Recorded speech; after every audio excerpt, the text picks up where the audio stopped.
إن الله وملائكته يا أيها الذين آمنوا صلوا عليه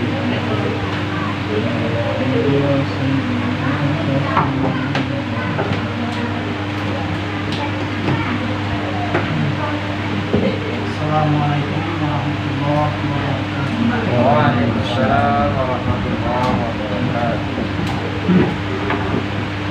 الله أكبر الله أكبر الله أكبر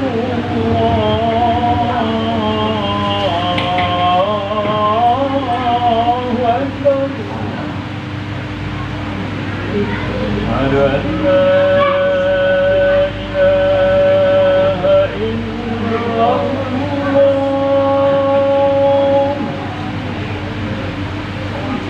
أشهد أن لا إله إلا الله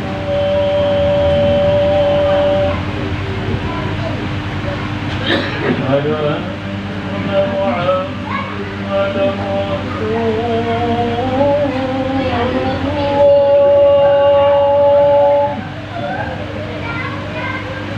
أشهد أن محمدا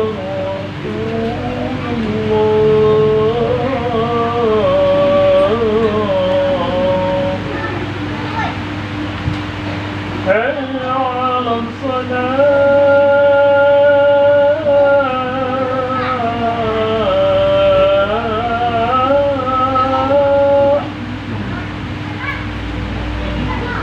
حي على الصلاة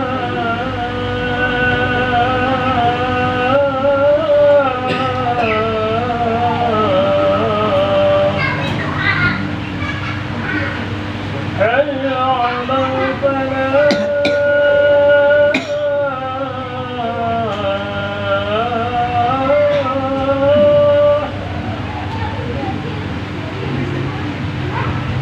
حي على الفلاح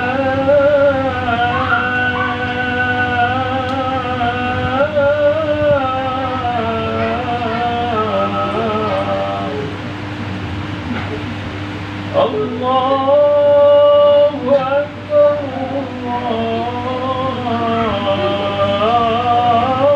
الله أكبر لا إله إلا الله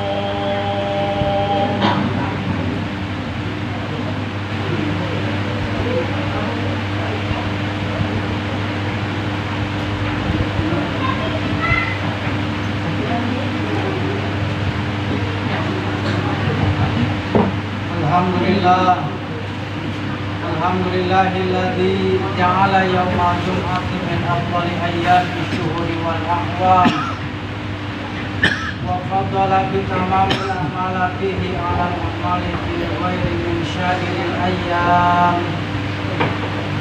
Ashhadu an la ilaha illallah wal jalali wal ikram wa ashhadu anna sayyidana wa maulana Muhammadan sahibil qawli wa syafa'ati wal maqam.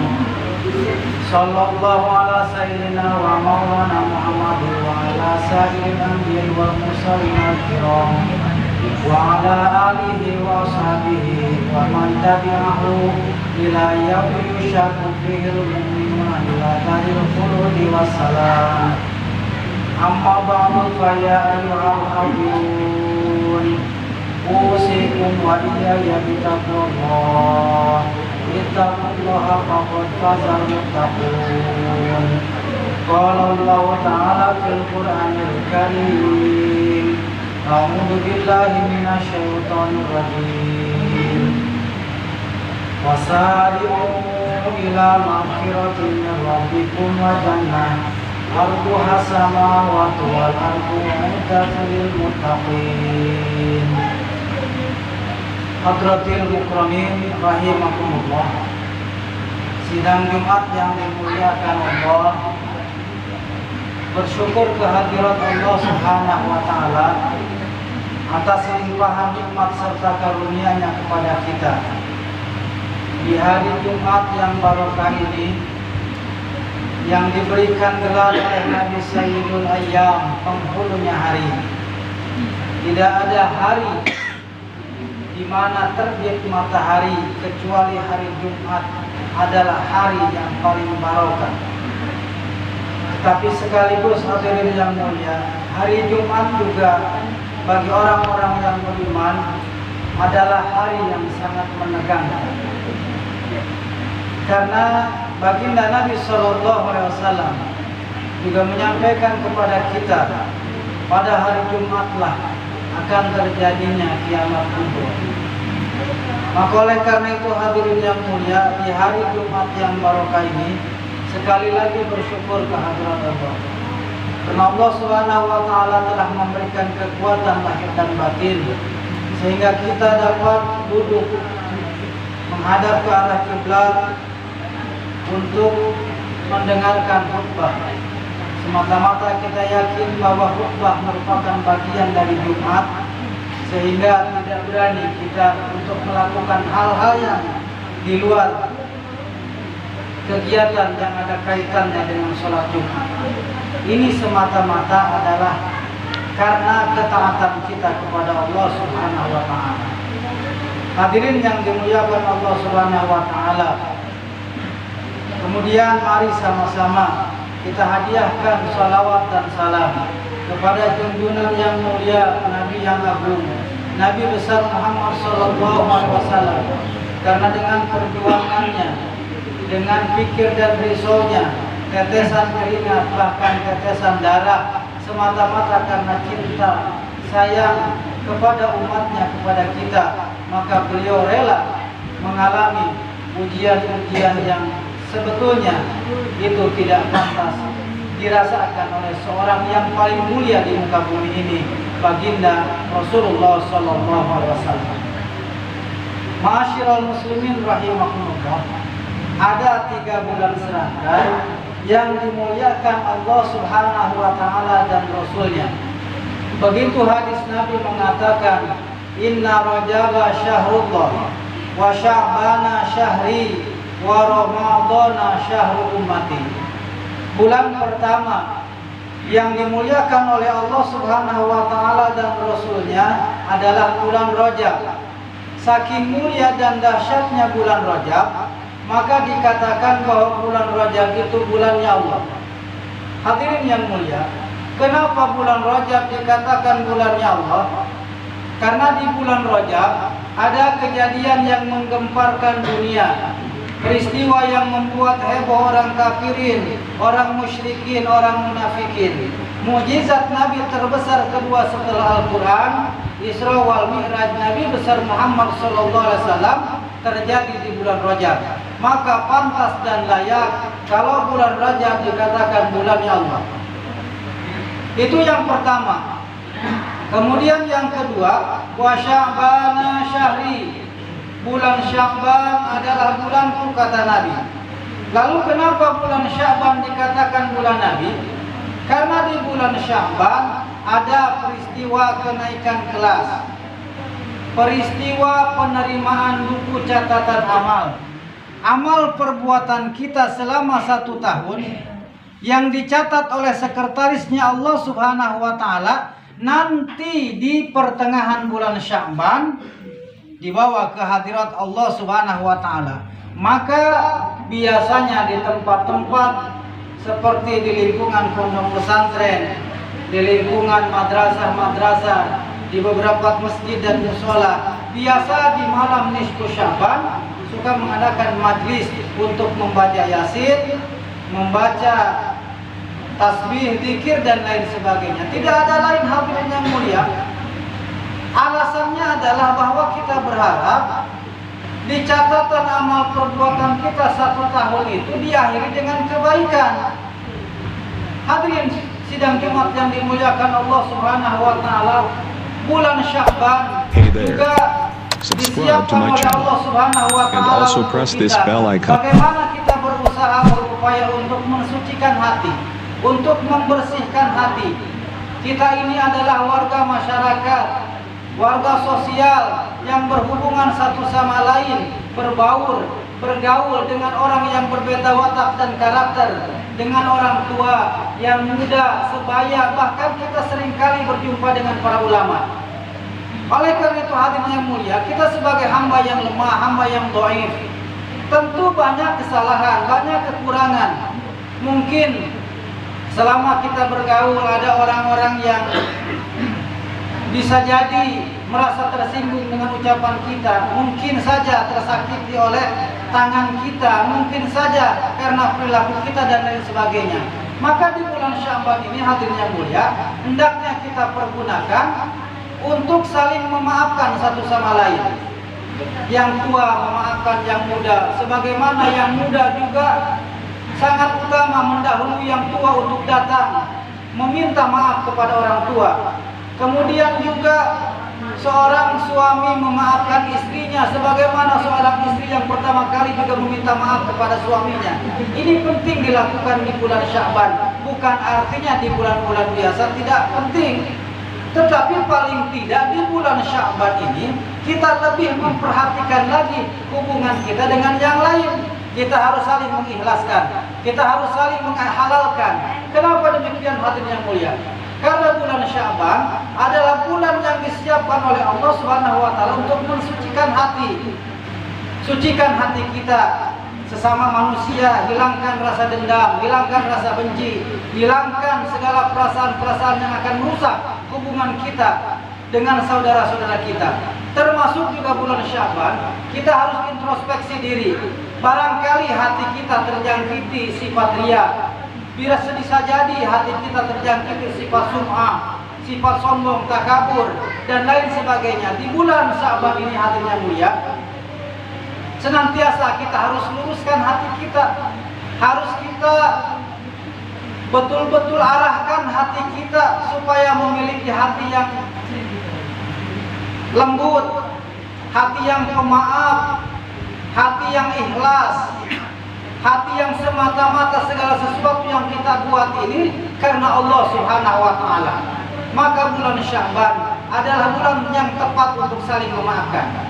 Maka oleh karena itu hadirin yang mulia, yang berlaku di tanah Melayu, biasanya di beberapa tempat menjelang bulan Ramadan, di pertengahan bulan Sya'ban ke sana, itu biasa dilakukan kenduri bulan Sya'ban. Yang tujuannya adalah bagaimana satu orang mengumpulkan tetangganya yang dekat maupun yang jauh dengan tujuan seperti tadi, untuk meminta maaf kepada masyarakat, untuk meminta maaf kepada saudara-saudaranya. Sebab tentu akan menjadi kesulitan kalau satu orang datang ke setiap rumah tetangganya. Maka tentu mereka kita undang, mereka kita datangkan ke rumah kita, dan kita sampaikan permohonan maaf kepada mereka, kepada tetangga kita. Sekaligus juga kita sama-sama berdoa untuk bagaimana menghadapi bulan Ramadan. Allah Subhanahu wa taala memberikan kekuatan lahir dan batin. Jadi berkumpulnya kita di bulan Sya'ban di salah satu rumah, baik rumah tetangga ataupun rumah kita sendiri, bukan sesuatu yang dibuat-buat begitu saja hadirin yang mulia, tetapi itu berdasarkan satu prinsip bahwa segala sesuatu yang kita lakukan ini akan dan harus mendatangkan kebaikan, dan tentu saja tidak bertolak belakang ataupun tidak menyelisihi syariat agama. Jadi inilah yang disebut dengan adat bersendikan syara hadirin yang mulia.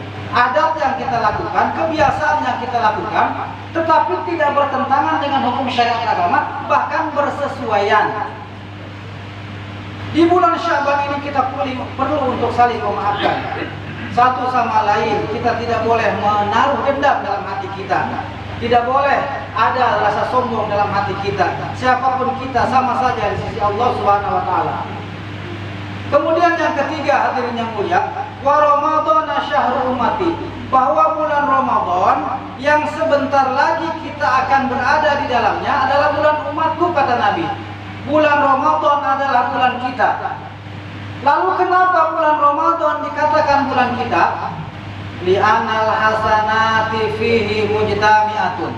Karena sesungguhnya di bulan Ramadan seluruh kebaikan bermuara. Apa saja yang kita buat akan berbuah kebaikan. Wa ta'atu maqbulatun. Bentuk ketaatan kita kepada Allah Subhanahu wa taala sekecil apapun yang kita amalkan akan diterima oleh Allah dan menjadi ibadah. Bahkan hadirin yang mulia yang kita idam-idamkan bagaimana kita memiliki hati yang bersih, diampuni dosa-dosa kita di bulan Ramadan. Janji Allah hadirin yang mulia, wa dzunubu maghfuratun. Dosa-dosa kita akan diampuni oleh Allah.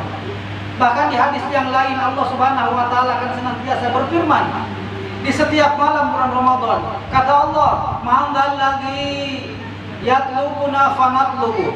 Barang siapa yang mencari rahmatku, maka aku akan mendekatinya. Aku akan memberikan rahmatku kepadanya. Wa man dzalladzi yastaghfiruna fanastaghfirullah. Dan barang siapa yang meminta ampun kepadaku, maka akan aku ampunkan dosa-dosanya. Hadirin yang dimuliakan Allah Subhanahu wa taala. Kemudian keistimewaan bulan Ramadan, wa jannatu mustaqatu lahum. Pintu-pintu surga akan dibukakan bagi orang-orang yang berpuasa. Karena puasa merupakan ibadah yang berbeda dengan ibadah-ibadah yang lain hadirin. Salah satu perbedaan yang mendasar ibadah puasa dengan ibadah yang lain adalah bahwa ibadah puasa adalah ibadah yang terbebas dari sifat riya. Kalau seseorang sholat sunat umpamanya, maka bisa jadi akan dihinggapi rasa riya, rasa ingin mendapatkan sanjungan, pujian dari orang lain. Kalau seseorang membaca Al-Quran, bisa jadi akan dihinggapi sifat riya. Kalau seseorang mengamalkan apa saja, bisa jadi akan dihinggapi sikap riya. Berbeda dengan puasa hati. Puasa ini terbebas dari sifat riya. Mari kita buktikan.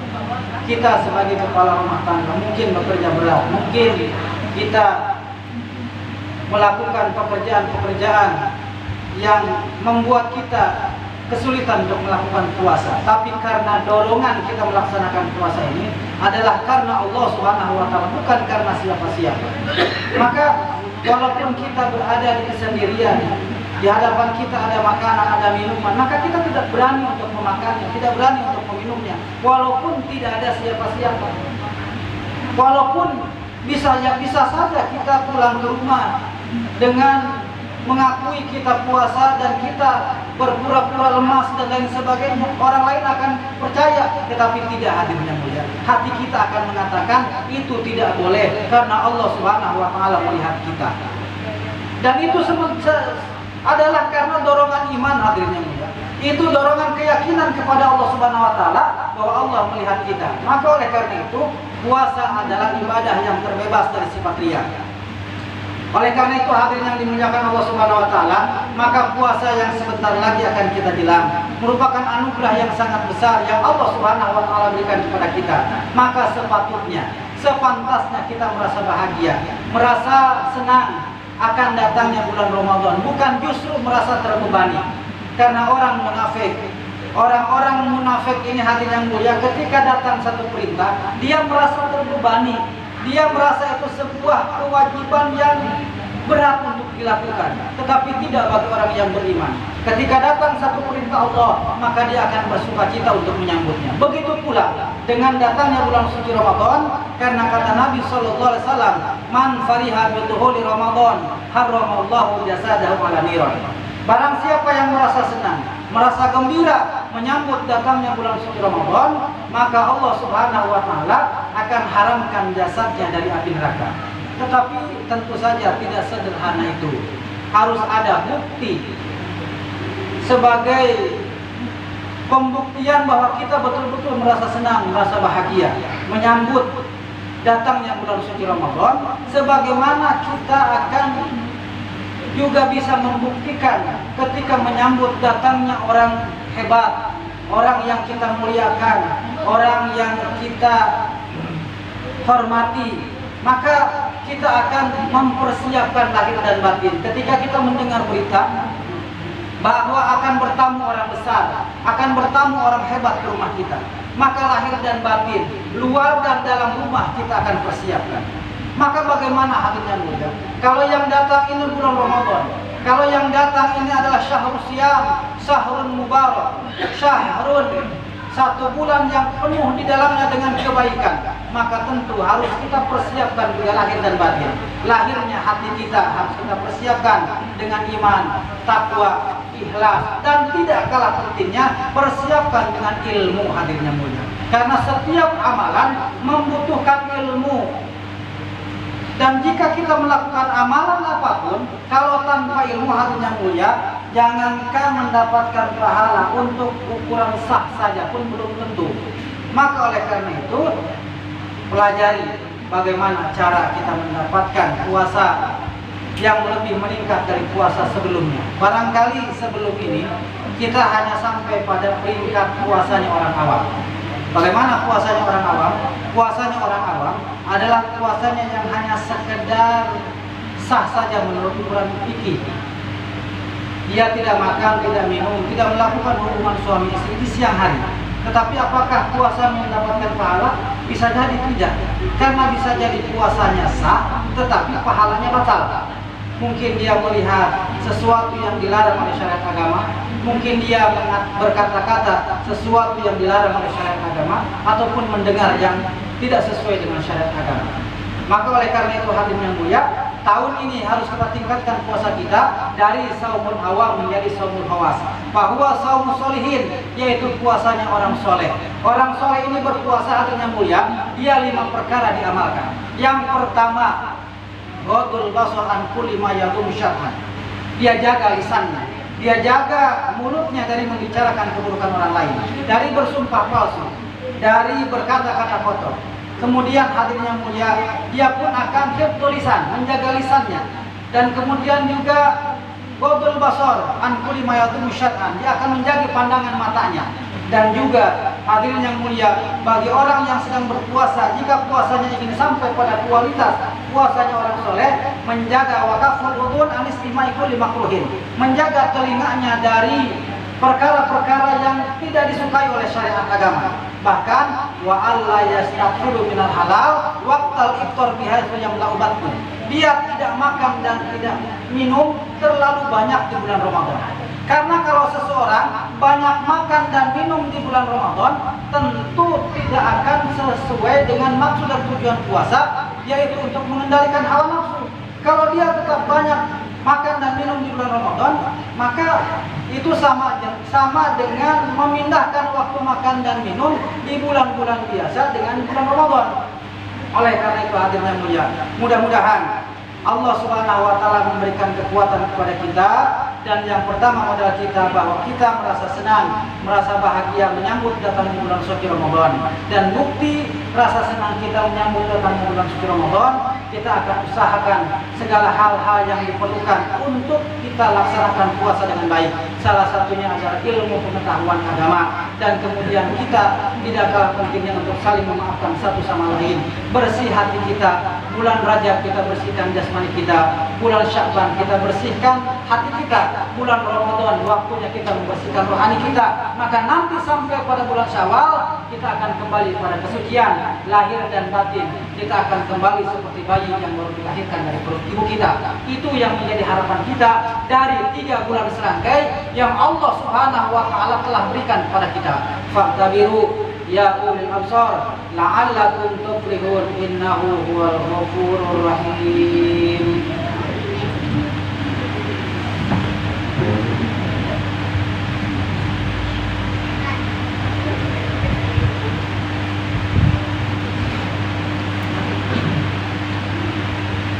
Alhamdulillahi wahda wassalatu wassalamu ala rasulillah sayyidina wa maulana Muhammad ibn Abdillah wala haula wala quwwata illa billah amma ba'du. Ya ayyuhal hadirun usikum wa iyaya bitaqwallah ittaqullaha faqad fazal muttaqun. Qala Allah ta'ala fil Qur'anil Karim a'udzu billahi minasyaitonir rajim. Bismillahirrahmanirrahim. Innallaha wa malaikatahu yusholluna 'alan nabi ya ayyuhalladzina amanu shollu 'alaihi wa sallimu taslima. Allahumma sholli 'ala sayyidina wa habibina syafiina wa maulana Muhammad wa sallim wa radiyallahu tabaraka wa ta'ala an kulli sahabati Rasulillah ajma'in. Allahumma ighfir lil mu'minina wal mu'minat wal muslimina wal muslimat al ahya'i minhum wal amwat innaka qaribun mujibud da'wat wa ya qadiyal hajat. Allahumma barik lana fi Sya'ban wa ballighna Ramadan wa hasil maqasidana bil khair. Allahumma barik lana fi Sya'ban wa ballighna Ramadan wa hasil maqasidana bil khair. Allahumma ya farijal hammi ya kashifal gham mujibah da'watil mudtarina rahmanatun rahimal akhirah nas'aluka an tarhamana rahmatan min indika tughna bi rahmatin wasiwa. Rabbana atina fid dunya hasanah wa fil akhirati hasanah wa qina adzabannar. Ibadallah innallaha ya'murukum bil adli wal ihsan wa ita'i dzil qurba wa yanha 'anil fahsya'i wal munkar ya'idzukum la'allakum tadhakkarun wa la dzikrullahi akbar. Aqimus shalah. الله أكبر الله أكبر أشهد أن لا إله إلا الله. السلام عليك يا رسول الله. السلام عليك يا رسول الله. Terima kasih telah menonton dan mendengarkan perkataan yang baik. Sesungguhnya pendengaran, penglihatan, dan hati akan ditanya oleh Allah Subhanahu wa Ta'ala.